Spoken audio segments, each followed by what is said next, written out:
দাঁড়িয়া মাছের বিয়ে করাতে চলো গো রঙিলা, দাঁড়িয়া মাছের বিয়ে করাতে চলো গো রঙিলা।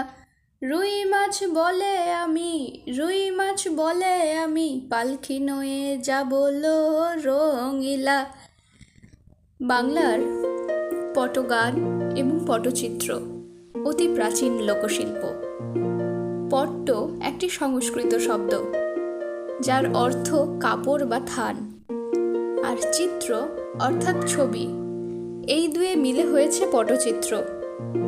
পটুয়ারা মূলত বিভিন্ন লোকগাথাকে ভিত্তি করে পটচিত্র আঁকেন। বেহুলা লক্ষিন্দর কিংবা মনসা বা চণ্ডীমঙ্গল, রামায়ণ মহাভারতের অংশ নিয়ে তৈরি হয় পটচিত্র। অনেক সময় সামাজিক বিষয়বস্তুর ওপরেও পট আঁকা হয়। মনে করা হয় পটুয়ারা প্রথম দিকে মন্দিরে ধর্মীয় নৈবেদ্য হিসেবে একটি পাতায় চিত্রা তৈরি করা শুরু করেছিলেন। পশ্চিম মেদিনীপুরের নয়া পিংলা গ্রামের প্রায় সব শিল্পীরই পদবী চিত্রকর।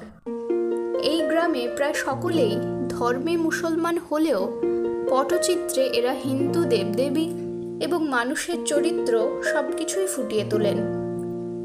পটের ছবিটির কাহিনীকে গান গেয়ে বর্ণনা করেন শিল্পীরা। এই গানের বর্ণনার সাধারণত তিনটি ভাগ থাকে।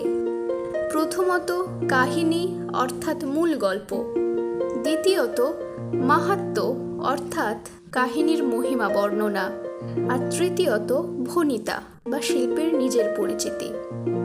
এইভাবেই পটুয়ারা আমাদের এই সংস্কৃতিকে রেখায় এবং কথায় বাঁচিয়ে রেখেছেন। মাছের বিয়ে নিয়ে পটগানের কিছু অংশ। কাতলা মাছ বলে আমি, কাতলা মাছ বলে আমি, পালকি নয়ে যাব লো রঙিলা। দাঁড়িয়া মাছের বিয়ে করাতে চলো গো রঙিলা। পুঁটি মাছ বলে আমি, পুঁটি মাছ বলে আমি, তোমার বরযাত্রী হব গো রঙিলা। দাঁড়িয়া মাছের বিয়ে করাতে চলো গো